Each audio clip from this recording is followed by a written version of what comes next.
my fellow comic book collectors. This is going to be another Did I Overpay video where I'm looking at restored comics and determining whether or not I overpaid based on the value of the restoration.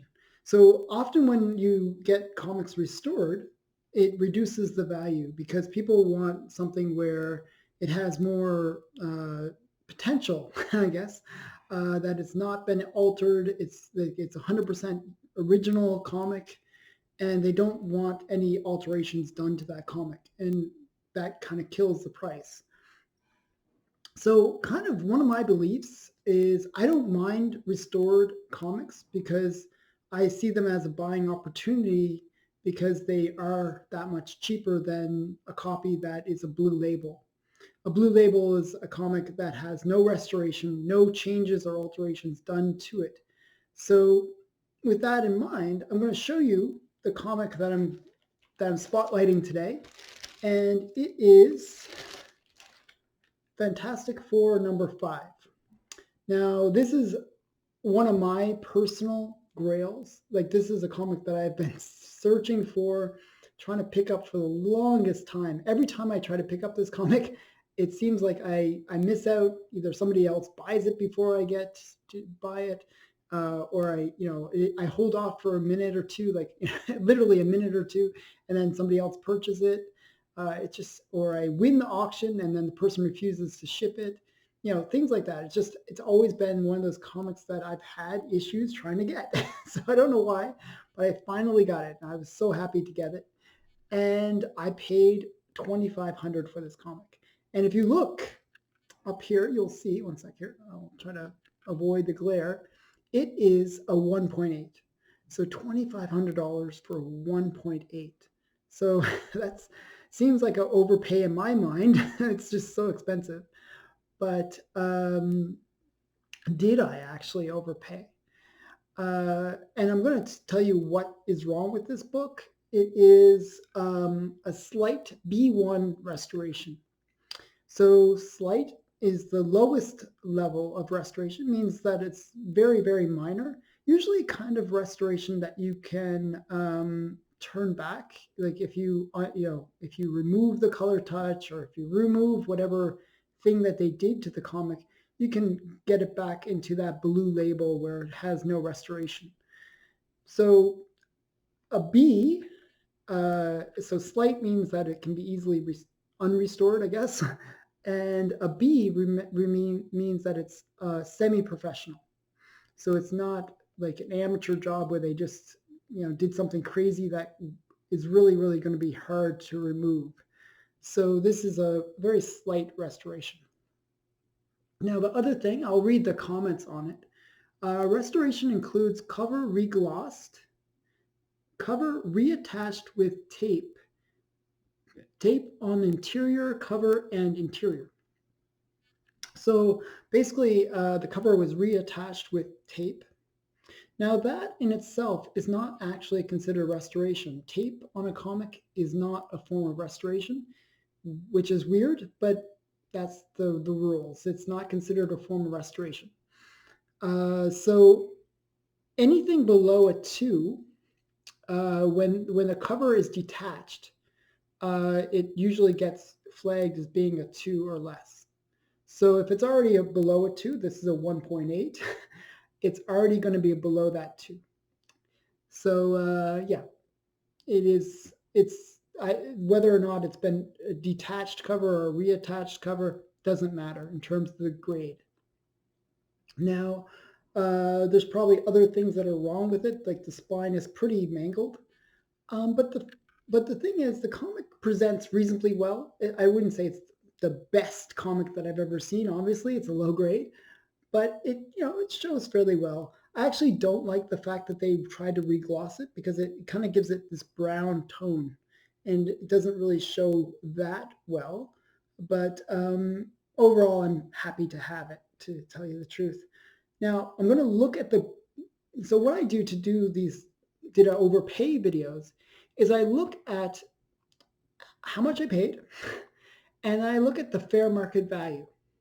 So I'm going to show you the fair market value for this book, and you can see it over here. So if it was so as I said, it's the first appearance of Doctor Doom and the origin of Doctor Doom. And if you look at the pricing, like if it was a 9.8, well, it'd be worth almost $1 million. But there is no 9.8s on the census, so it's a very rare book. And with that in mind, there's only a 9.6. That's the highest grade that's available. And it's just a really popular book right now. So even the lower grades, like if you look, like a 0.5, which is a book which is not complete, it has some major flaws, it's still a $3,000 book. One, which is a complete book, would be 3,100. A 1.5 is 3,300, and you'll notice that a 1.8 is the same price as a 1.5. So that means that usually when you see that this 1.5 is at that range, it means that there's some room for these ones that are slightly above it in grade to go up in value. Especially you'll see a 2.5 is 4,000, 3.0 is 5,000. So there's some room for these ones that are kind of like all similarly priced to go up. So I expect that this 2.0, if it sells again now, probably would get closer to 4,000. And a 1.8 might get closer to in between 3 and 4,000. So maybe 3,600 range would be my guess, just based on how this breakdown in price. This is something I always look for. And I'm actually going to do a video later, and an upcoming video on buying low grade comics and how there is actually a buy grades if you kind of understand the numbers. So I don't really look at comics as a pure investment. I'm more into it because I love the characters. But if you're looking at it from an investment standpoint, kind of looking at, like most people focus on the high end, high grades. But if you focus on some of these low grades, you can actually make good money because people are always trying to buy into certain characters. There are people like me that want to buy the comic because they love that character.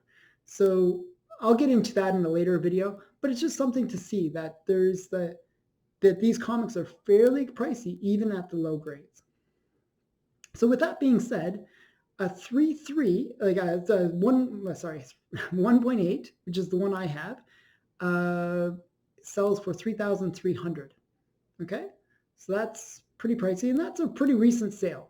Okay, so as I said, maybe it might go for a little bit more. The prices have really spiked in the last couple months, so this might be a little bit room to grow. So 3,300. We'll take that as being the fair market value for this comic. Now, what I do is I take that number and I look at my chart. I have a chart of what that price is in terms of restoration. So if it's a 2.0 with slight restoration, it usually reduces the price by 20%. So you take whatever that price is and you times it by 0.8. So when you do the math, so 3,300 times 0.8, you get $2,600.40. So it's $2,040, $2,640. And I paid $2,500, so I actually underpaid based on the restoration. So what you'll notice is that with the lower grades, you get a little bit more flexibility. The restoration doesn't really negatively impact the price that much. Of course, if it's extensive restoration, yes, it does impact the price. But generally, when it's a low grade, people don't really care if it's blue label or purple label, which is restored label. Because it's at that point the comic's pretty beaten up. You know, whether or not somebody wrote on it or did try to do some color touch, it's not going to make much difference because it's already a bad grade. So generally you'll see that the price is very, very minorly affected. So in this case, I kind of got a good deal. I saved about $100 off the fair market value. And I got, and I almost saved $3,000 off the, not 3,000, but $1,000 off the fair market value of like a blue label. So by buying the restored. So my philosophy is, I'm trying to get these comics that I really love.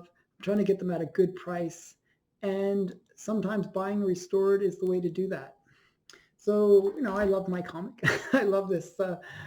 It's a very cool first appearance for me. And to get this in my collection, I was very honored to have it. And it's a very cool character. Doctor Doom is just an iconic character. And this book is really hot right now. Really hard to find. It's really challenging to get this. And the prices are going through the roof, even with the low grades. So with that all being said, you have to almost decide, how much are you willing to spend at the end of all of it? Whether you overpay or underpay, it's really how much you're willing to pay for something. And that's really what determines the market value of anything, is how much would you want to spend to get that book. And I was willing to spend $2,500. I was willing to spend more actually, but I was happy to get it at that price. So that's been my, did I overpay video? What do you think? Please leave your comments below. Do you have restored comics that you might want to kind of figure out, did you overpay? So, you can use my chart that I showed in this video, and I hope that helps. And thanks for watching. Bye for now.